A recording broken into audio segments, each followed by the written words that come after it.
All right, hello and good morning.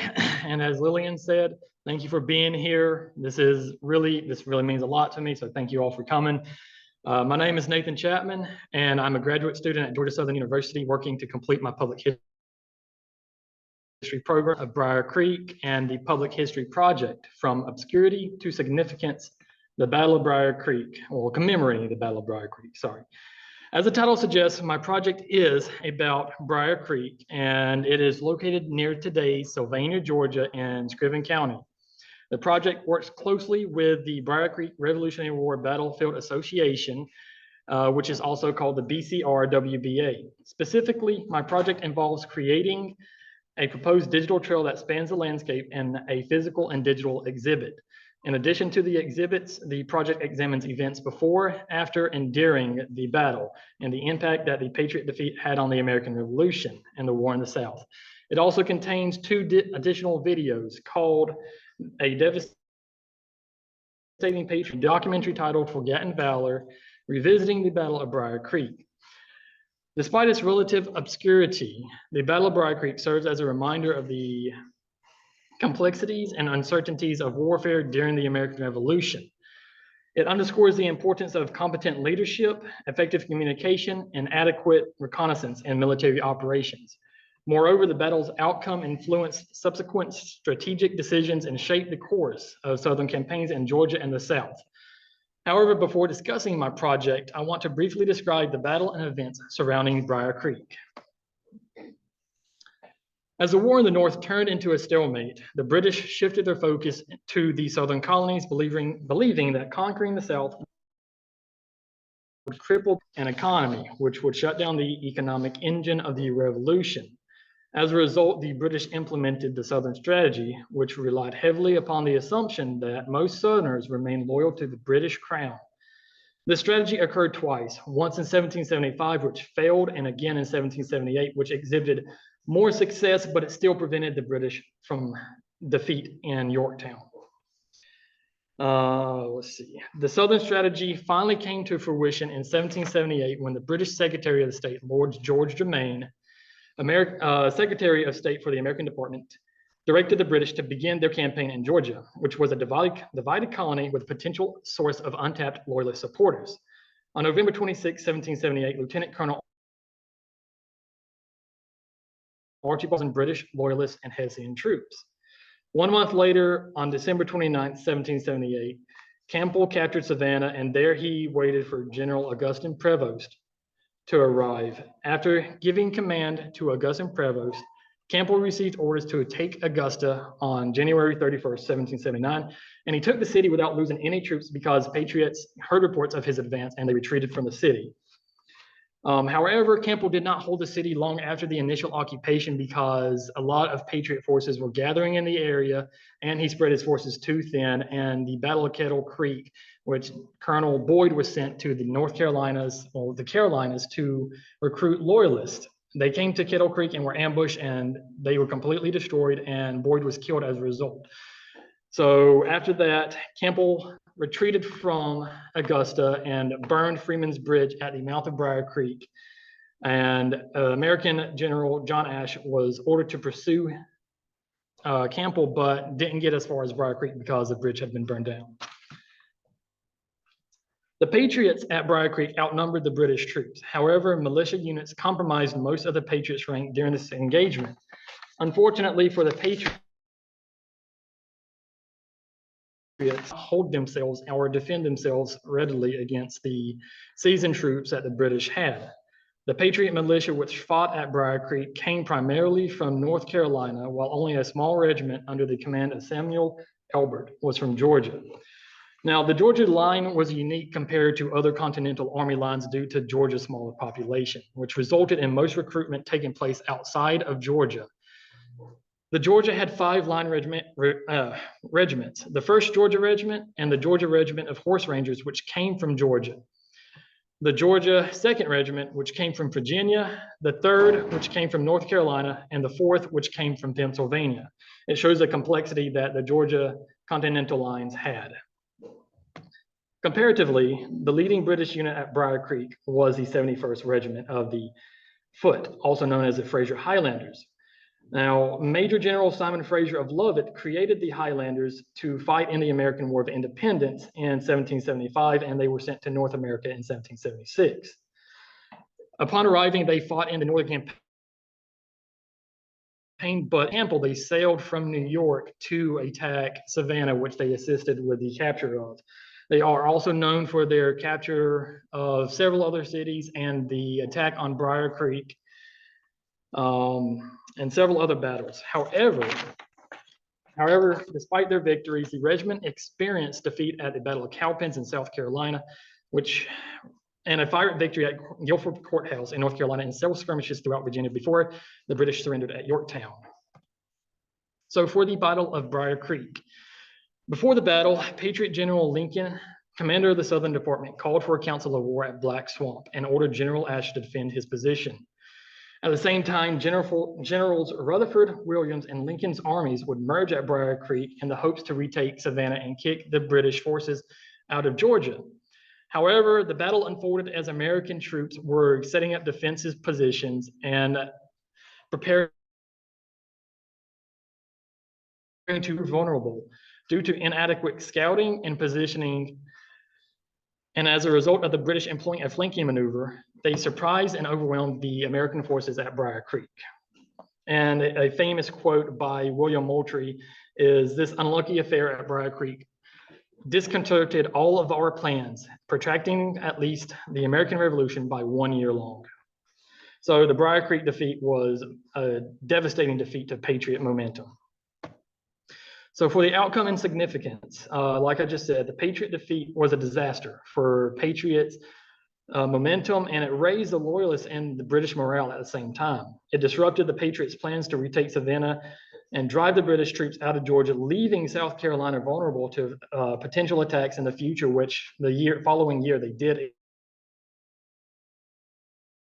eventually. As a result, the Patriots also lost their foothold in Georgia, allowing the British to reestablish their colonial rule from 1779 to 1781. The defeat highlighted the challenges faced by Americans in defending territory against a well-trained and disciplined British army. Most militia troops did not have bayonets at this time because they brought their arms from home, so they didn't have the appropriate equipment to put bayonets on. So they would not stand to face a bayonet charge led by the enemy, which was the resulting cause of the defeat at Brier Creek. As a result of the defeat, American troops, while capturing another 200, while those who escaped fled to South Carolina. On March 13, 1779, days after the battle's conclusion, Major General Lincoln ordered a court-martial for Ashe for military ineptitude, negligence, and deserting the battlefield. However, the court acquitted Ashe of the charges, despite finding him guilty of not taking all the necessary precautions he ought to have done in order to secure his camp and obtain intelligence of the movement and approach of the enemy. For my graduate project, From Obscurity to Significance, I've sought to create a digital proposed walking trail for the battle foundation for implementing a physical trail on the battlefield. The proposed walking trail also includes wayside signage that describes historical events surrounding the battle, and I sought to examine the Battle of Brier Creek and its impact on Georgia during the war. Once I had analyzed all these sources on the battle to understand the battle and its consequences, I would produce an exhibit alongside the proposed walking trail. A big thanks to Dr. John Durden and the BCRW-BA for guiding my project. My project also included a committee from the Georgia Southern University Department of History, which oversaw my project, with Dr. Solomon Smith being the head of my committee, joined by Dr. Michael Van Wagenen and Dr. Bill Allison, who were my advisors throughout the project. As a result, From Obscurity to Significance produced 5 different components: a proposed walking trail, a physical exhibit, an animated battle video, a short documentary video film, and a short documentary walking trail. It was the central part of my project, when I joined on with the BCRW-BA. It's supposed to develop a digital walking map of the Battle of Brier Creek. And by partnering with the BCRW-BA, this project will provide the groundwork for preserving and protecting Brier Creek with the help of the Georgia DNR. The proposed walking trail includes 2 different paths that stretch throughout the land. One which will talk about the battle and the events surrounding it, while also conjoining it with a trail about the ecosystem and the nature surrounding the battlefield. Now, the battlefield is also made up of 288 different waypoints that you can see up here on the picture that I provided. It took several days and a lot of hours to map all this out. And it's about 3.87 miles worth of trail throughout the land that the BCRWBA will use to provide a actual physical trail. Also, the BCRWBA wanted to see how heavy rain affected the area, and they sent me out there after 2 weeks of hard rain. And so John Fitzner and myself, who volunteered to go out there to track this, as you can see up on the very top, there's a yellow portion. That whole portion, John Fitzner and I were knee deep in water for the rest of the trail, and we walked for 5 more hours after that with soaking socks and boots. And we had worn boots that were up to our knees. So if you do decide to go out here after heavy rainfall and want to walk the land, or just anywhere out here, because this map is available to the public, it will be, just be sure to wear big boots and make sure to get towels and bug sprays, because there's a lot of bugs out there that will bite you. For my physical exhibit, the physical component displays and analyzes the history of the battle and includes an overview of the war in the South, while also displaying artifacts such as musket balls and gun parts and other various equipment that were found during the archaeological survey. And it will contain photographs of the annual commemoration and both my videos, which I will get to and show y'all later during this presentation. It is located at the Zach S. Henderson Library on the Georgia Southern University campus here in Statesboro, and it will be up until May of 2024. So for my digital exhibit, the Georgia Southern University Library hosts my digital exhibit and accomplishes 4 objectives. First, it makes both the videos I just mentioned readily available to anyone that is not able to actually go to the exhibit and visit it. Second, the digital component is hosted on the Georgia Southern University's library's LibGuide system, housed permanently, and gives the public a way to respond to the exhibit. Third, the exhibit contains a platform that provides the public with further readings and videos that teach anybody about the American Revolution as a whole in the entirety, not just the war in the South or Brier Creek. Finally, because it is housed permanently on the library's LibGuide system, after its deinstallation in May, it will be housed permanently on the library system, so anyone can view it after it is deconstructed. So for my first video, titled "A Devastating Patriot Defeat at Brier Creek," it focuses on telling the public about the battle, its impact, and the events surrounding Brier Creek. This video was part of the internship with the BCRWBA, mainly Dr. Durden, who wanted to have a animated morphing battle video, which would be able to go to the public and actually have the public be able to interact with it and see all the various different moving parts. This video of the 2 took me the longest because it took me 8 months to complete. I started this back in August of last year, and I just finished it this April. I started my internship by researching the necessary materials and necessary for completing this project, beginning with creating maps and creating a narration of the for all the maps and the timeline and narration. I started using a map making software called Incarnate, which I used to create 3 maps: an overview of Georgia, an overview of Brier Creek, and a up-close Battle of Brier Creek picture. The final phase consists of combining everything and then putting them into a video format to create this historical animated battle video. The process is also the part that has taken the longest to complete due to fine-tuning the edits that I needed to do to merge all the maps and images and effects. While the narration describes how and unit formations help the audience give a visual aid to them of the movements of generals and under the general commands. So without further ado, here's my first video.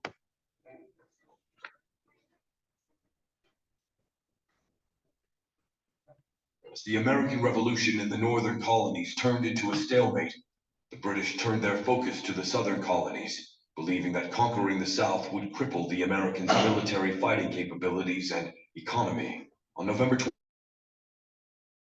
26th, State for the American Department, Lord George Germain ordered Lieutenant Colonel Archibald Campbell to invade Georgia from New York.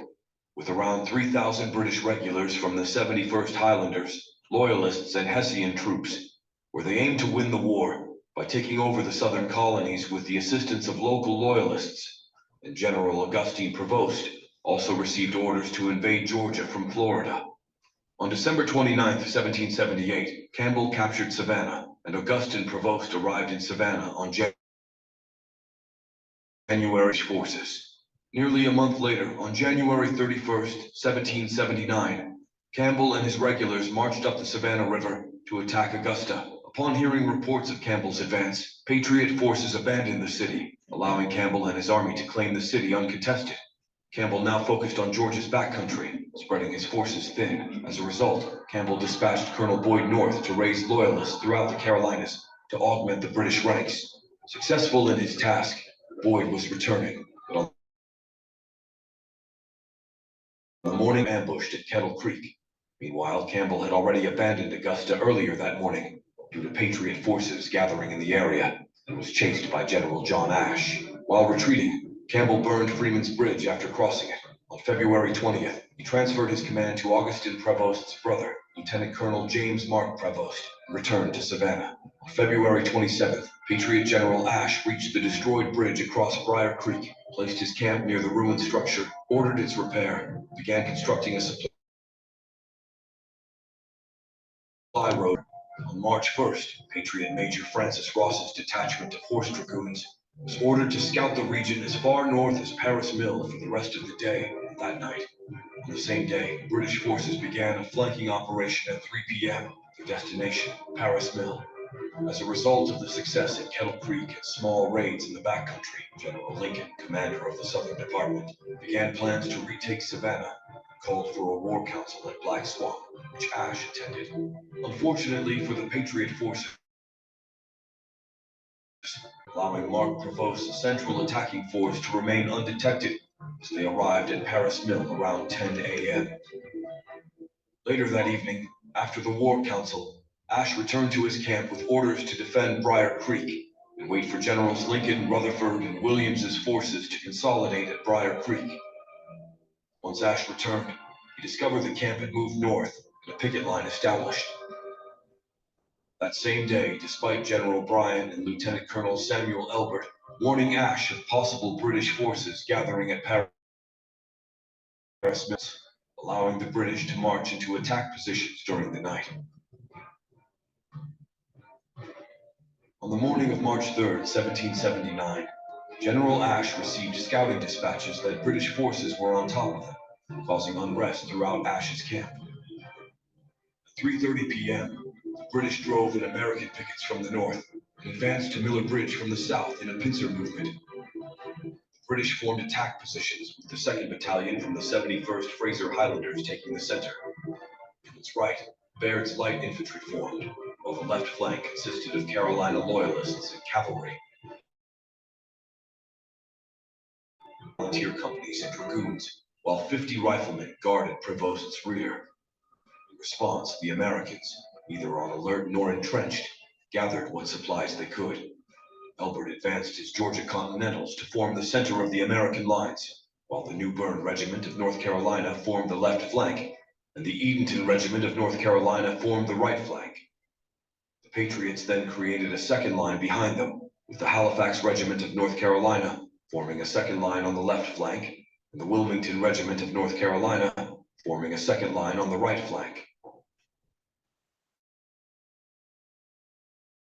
At the same time, light infantry were sent to Freeman's Bridge as reserves. At 4 p.m., Prevost began the attack with a barrage of cannon fire, inflicting heavy damage on the American front lines, and ordered the British lines to advance.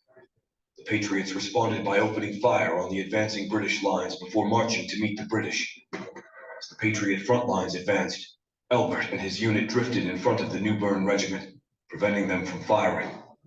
At the same time, the Edenton Regiment shifted to the formations and commanded the 71st Regiment to exploit the gap and charge with bayonets. Seeing this, Baird led a charge into the American left flank, causing panic in the American formations, resulting in the remaining regiments fleeing from the battlefield. In an attempt to re-establish the American lines, Lytle advanced with his light infantry from Freeman's Bridge, hoping to stop the rout. However, Lytle and his regiment fled after seeing most Patriot lines scattering in multiple directions. At this moment, only Elbert and his Georgians, Prevost, called his reserves into action, which overpowered the remaining American troops as the British reserves cut down the Georgia regiment, giving the British a decisive victory. The British killed 150 to 200 American soldiers during this conflict and captured another 28 officers, including Elbert and 200 other Patriot soldiers, while the British only suffered 5 deaths and 11 wounded. General Ash's defeat at Brier Creek was catastrophic and set the Patriots' momentum back by an entire year. The defeat disrupted the Patriots' plan to consolidate their forces at Brier Creek, to retake Savannah and drive British troops out of Georgia, which would protect South Carolina from being invaded the following year.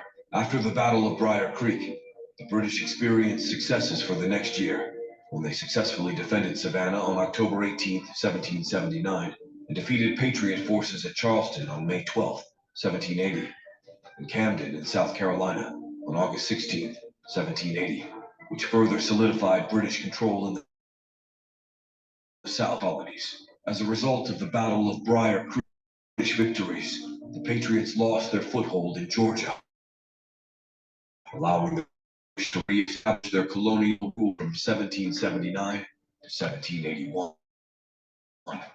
So for the next video that I created, this was one that has been in the creation since last year when through, but I didn't have the time to work on it until this.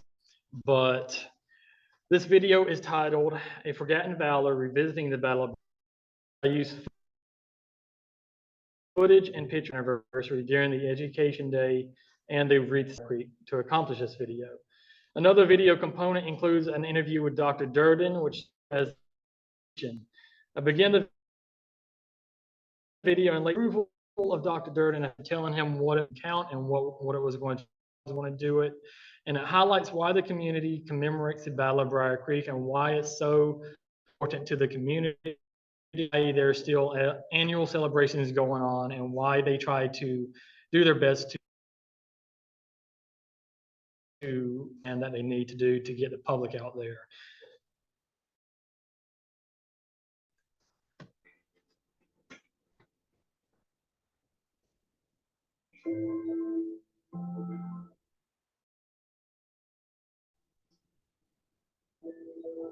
I joined.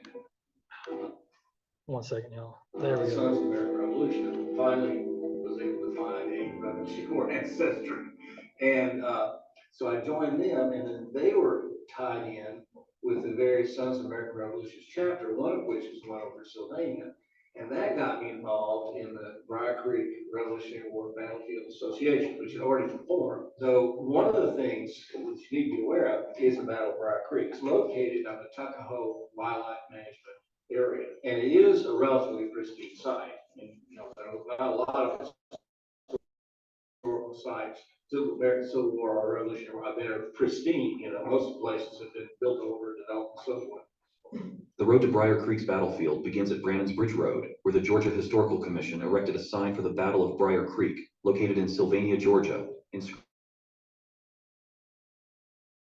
at the Brier Creek Memorial. This location is the focal point for the annual Educational Day and Commemoration event every March when the battle occurred. The Educational Day encourages the public to visit the battlefield to learn about the history of the Battle of Brier Creek, the Revolutionary period, artifacts, weapons, clothes, and many other aspects of the American Revolution. On the Friday before, we have what we call Education Day. And so what we do is we try to get school children or the public to come out and visit, and we have various stations set up, and we make sure that we have got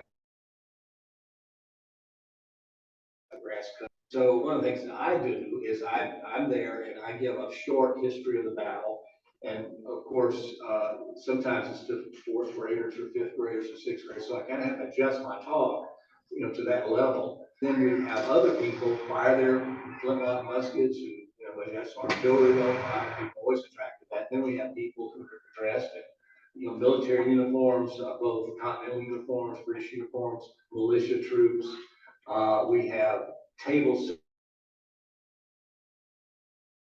set up for exhibits of 18th century life. That's why we call it Education Day. It's very hard. Frankly, it's been difficult to get as many schools to participate as we like.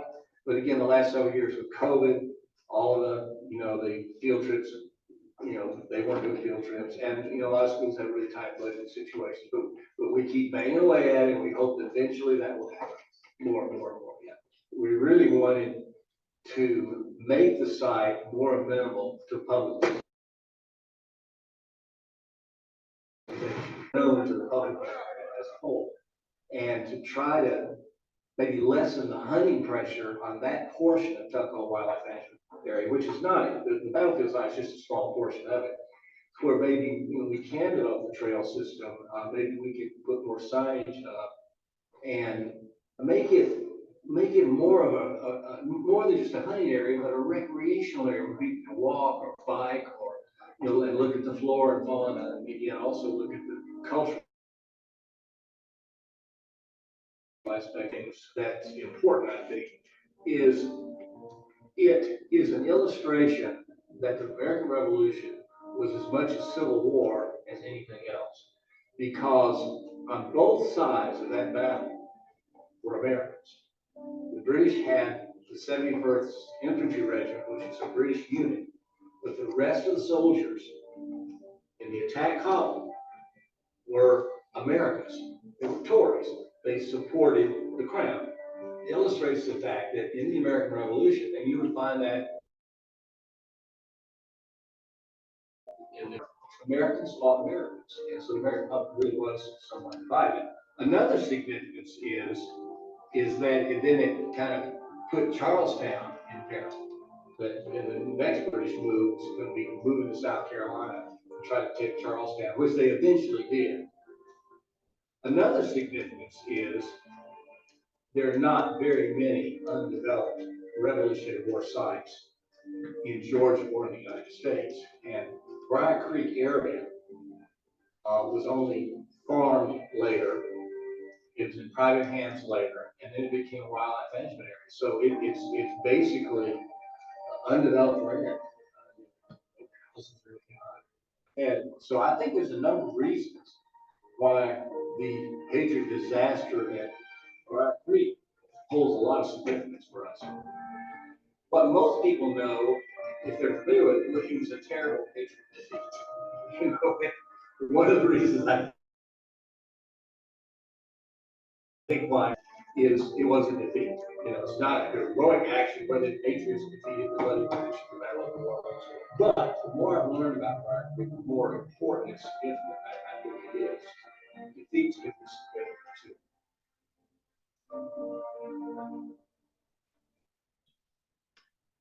So for the Brier Creek's place in history, while the Battle of Brier Creek is a less central topic in the American Revolution in Georgia, the battle played an essential role in the war. Significance in Georgia, particularly Sylvania, Georgia, and the community. Throughout the years, the Battle of Brier Creek and its impact on Georgia and the South during the American Revolution has received sporadic attention from historians and scholars alike.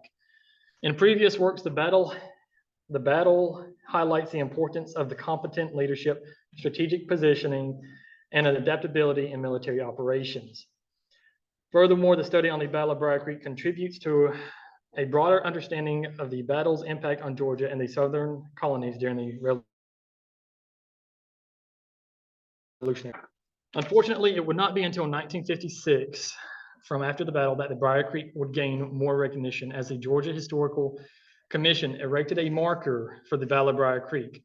In a book by Doug Gilbert called American Revolutionary War Sites, Memorials, Museums, and Library Collections, he mentions that the Battle of Brier Creek was undeveloped land with only an interpretive marker on the battlefield. The book, being published in 1998, shows that in 42 years, Brier Creek's battlefield had nothing of significance done to the land. However, since the book's publication, their battlefield. The result comes from the hard work of organizations such as the Brier Creek Revolutionary War Battlefield Association, the Sons and Daughters of the American Revolution, and the community. My project, From Obscurity to Significance, focuses on the battle's impact and the events surrounding Brier Creek. My goal for this project is to help the BCRWBA and other organizations reach out to the public to encourage them to visit this battlefield and increase the public's awareness of Brier Creek by preserving and commemorating the battlefield despite the battle's historical displacement. Thank you all for coming. Have a great day.